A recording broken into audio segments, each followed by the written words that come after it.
Sorry I haven't posted anything in like a month and a half, something like that. I've been going through a lot. A few weeks ago like a month ago on July 27th, I had surgery, and it was basically to get all the hardware out that I had in my hip. And I had surgery last year. I had hip reconstruction surgery because for about 7 years my hip was basically dislocated, and I was living with that. My hip was 80% uncovered, so it was basically dislocated. And I was going through a lot of pain and a lot of issues with that. And so they did the surgery, and they were just getting the hardware out last month in July. And both the surgeries were in California, and I had the surgery there. It went okay. Had some problems through the weeks. I was bleeding a lot more issues and like a lot of those kind of things. But I'm good now. I'm good. And shout out to my girlfriend Drea. She was there with me every step of the way, freaking out whenever I had an issue, like a good girlfriend she is. Like I was on bed rest for about 3 weeks. I was on a bunch of like drugs, not like drugs, but like painkillers, antibiotics, all those fun jazz. So I wasn't really feeling well, and all these things. But she was there through every step of the way, no matter how upset or grumpy I was, no matter how bad I was feeling or anything. She was there every step of the way, and making me feel better, making me dinner, drinks, basically waiting on me hand and foot for those every day. She'd come over after school and take care of me basically. So just want to give her a shout out for that. And yeah, and then about I would say about 2 weeks after my surgery, I got a call from an old friend that I used to hang out with in junior high. And him and I were somewhat good friends, and he had a guy that he was really good friends with named Seth, and we met. And so him and I were friends for almost 5 years. And so he gives me a call and he's like, "Hey, what's up?" I'm like, "Hey, dude, I haven't heard from you in like 3 years." I was like, "What's happening?" And he's like, "So, Seth, right?" And I'm like, "Well, yeah, I actually just saw him last night. I was going to the store to pick up one of those like 5'6" teddy bears for my girlfriend. It was our anniversary, and she was asking for that for like 5 months. And so I was like, yeah. And it was like we were going there, but my mom wanted to stop at a different store, and we were going to the dollar store, and we saw him there, and I was like, "Oh, what's up, boy? What's happening?" And like we started talking. Him and I talked for like a good 45 minutes about a lot of issues he was having, and I was like, yeah. And so I was like, "What's happening?" I'm like, "Well, Seth last night, well, this morning committed suicide." And that really hit me because Seth was one of my closest friends. I have four close homies, and that's my friend Noah, who's been in there, my friend Peabody, my friend Seth, and my homeboy Johnny.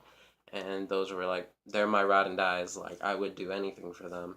And I all those guys I grew close with over like a 3 4 year period. I don't get really close to people over just a year or 2 years. I mean, that doesn't happen. I mean, these were all guys that I've known for 5 years plus, and just got really close with really quickly. And it just kind of it hit me because I was like, wow. And like I knew that he was going through all these things, but I didn't think he'd actually do it. And he taught me so much and just all these things. And when we first met, I was 13, and I was 12 or 13. I think I was about to turn 13, and he was 18 at the time. And I never looked my age. I never liked kids my age, honestly. And so I started talking to him. I was like, "Hey, what's up?" And he's like, "You know what? You chill." He's like, I was like, "Yeah." And he was like, "Well, I was like, "Shoot me a text sometime." I'm like, "Okay." And he's like, "Alright, cool." And so like him and I hung out a lot. And like after like 6 months, so I was 13 at the time. 6 months later, we're walking down a subway where we used to always get food. And and we were walking. We were about halfway there, and he just kind of like we were talking. What were we talking about? We were talking about what's better, turkey or ham. And he was saying, he was like, he just stopped and he like thought about it, and he's like, I was like, "What?" And he's like, "I know we've been friends for like 6 months now." And he's like, "But I've never asked you this. How old are you?" I was like, "Oh, I'm 13." He's like, "Oh, really?" And I'm like, "Yeah." And he's like, "Oh, I'm 18." I was like, "Really?" And he's like, "Yeah." And we just kind of stood there and we just kind of laughed and we're like, "Cool." And we just kept on going. And he was one of the very few people that we both had just the like most like just horrible humor ever. Like it was ridiculous. Like we'd laugh at things that were really not okay. Just really not okay. And just we just had that humor and we got along so well and just all these things. And it was just really hard that knowing we wouldn't have any more of those moments. I mean, I honestly always pictured like me getting older and me getting married and him being at my bachelor party and we turning up, good times and like all that. And just all these things are, him taking me out for like my first beer, just, those moments kind of thing. And I always pictured that and like it just hit me that none of that was going to happen. And it was really hard because I just had my surgery, all the complications. And at the time, my lady and I, we were having a bunch of issues. Nothing really serious, just issues, but it was kind of adding on to it. And then he committed suicide. And then it was a lot. And normally he'd be the guy I went to about these things. And I think the thing that got to me the most is that I was the last one to see him alive. I was one of the last guys to talk to him before he killed himself. I was the last people he talked to.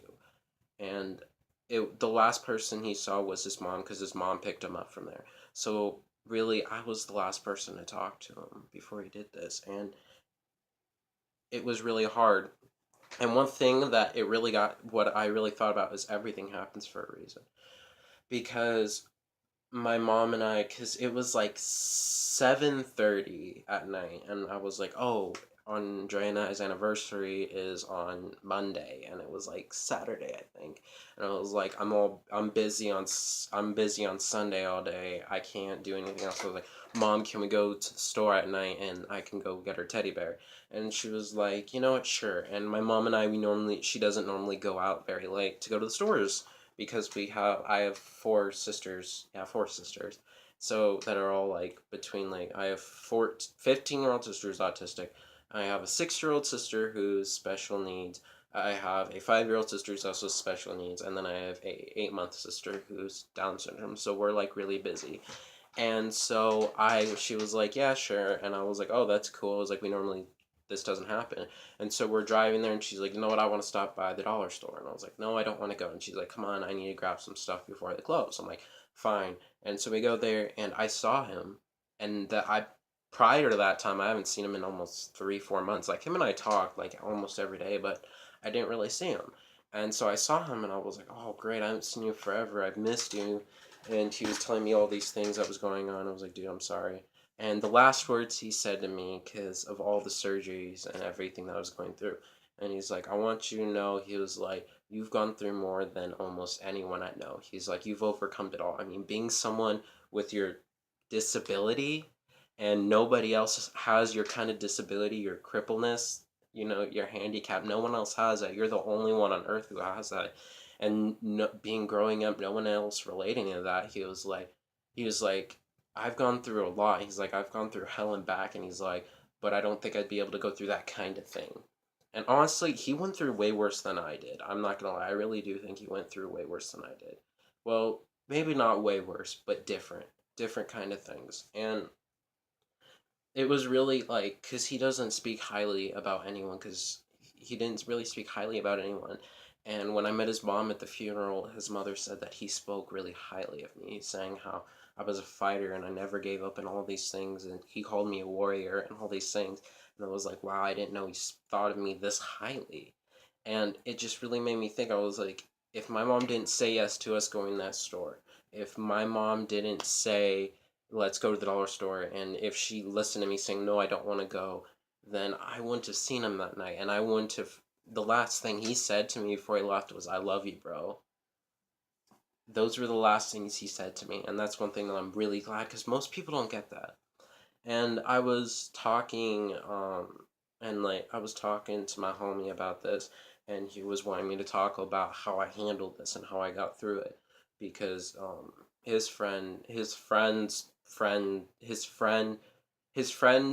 committed suicide, and his friend was having a big problem about it. And he's like, I don't know what to do, because they've been friends for like 10 years, and he was trying to help him, but he didn't know what to do.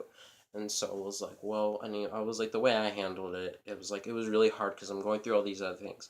But I remember in kindergarten when I was little, I when I was in kindergarten when I was little, I was having a bad day, and I think some kid was making fun of me because of my hands. I don't even remember honestly, but it was something along those lines. And I was talking to my sister about it because my sister and I were really close when I was little, and my older sister, by the way. And she was talking to me about it, and I was really upset. And she's like, you know what? You can keep your head up. You got this. It's not a big deal. Don't worry about them. It doesn't matter what they think. It's matter what you think of yourself.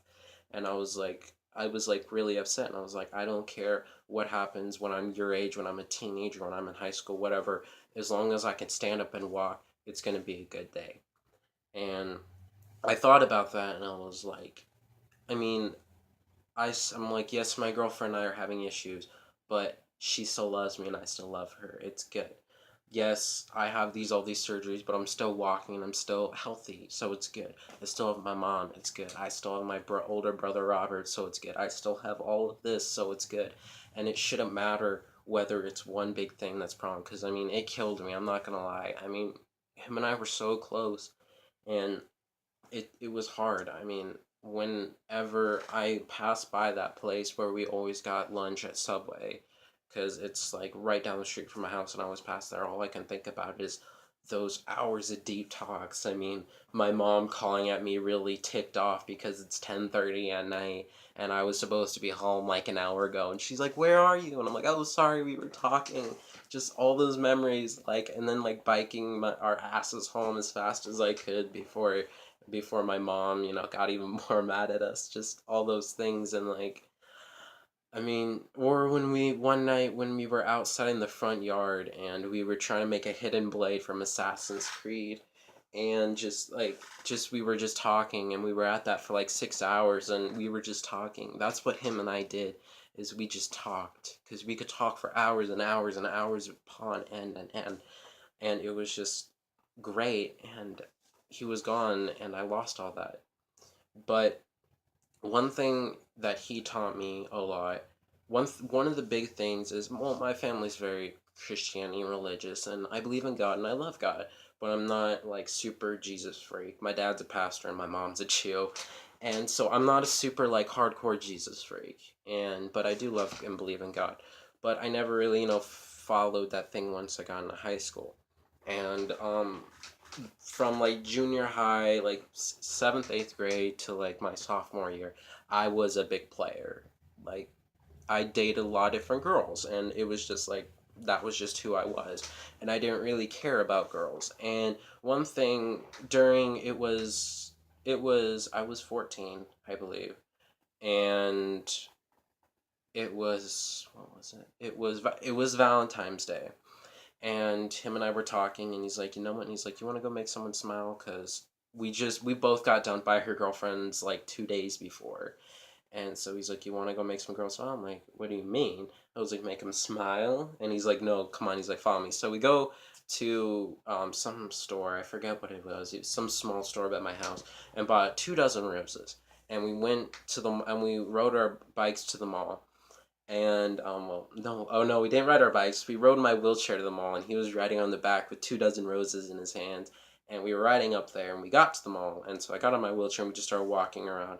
And he's like, "Watch this." So he grabbed one of the roses, and he went to a girl, and he's like, and one of the girls, she was all alone, just walking in the mall on Valentine's Day. Like, she looked really upset. And he's like, listen, he's like, you're beautiful and you're precious like this flower. Don't forget it. Gave her a hug, and she started crying, saying thank you, and we just walked away. And we did that. So we did that for a bunch of different girls, and we once were all our roses. Like, so why did you want to do this? And he's like, all my life I grew up feeling like I wasn't anything special. Much of my life I felt like I wasn't anything special. And he's like, I grew up seeing all these girls feeling like they weren't worth anything. And he was saying, I just wanted to make them feel like they were something. And he's like, one thing that I learned was, you were brought into this world by a woman. You have no right to disrespect a woman. And he was saying, I want every girl that I'm able to tell them that they are a precious flower, like that flower over there. That each girl is a precious flower. It shouldn't be harmed. It should be taken care of. It should be fertilized. Sun should shine on it, even when it's rainy. it should be able to grow. It was like each woman is beautiful. I mean, you got tulips, you got daisies, you got sunflowers, you got all these beautiful flowers. Each one's different. He's like, some guys may like roses better, but not really like sunflowers. Some guys may like lilies better, but some guy may like lilies and roses, but not daisies. You know, all these things. But each of them, you can never say that they're not beautiful. And he said each one of them are beautiful. And he's like, I want every girl to know that. And that's one thing that he really taught me, is that each girl is a beautiful flower, whether you recognize it or not. And that's one thing that he taught me that ever since then, I've really started living by. And I mean, it's hard. It's really hard, like, keeping that in mind. You're like, when you and your lady are in an argument and you want to, yell at her, give her a piece of your mind. You don't. You just bite your tongue no matter what she says. You bite your tongue, and in a way, you take it.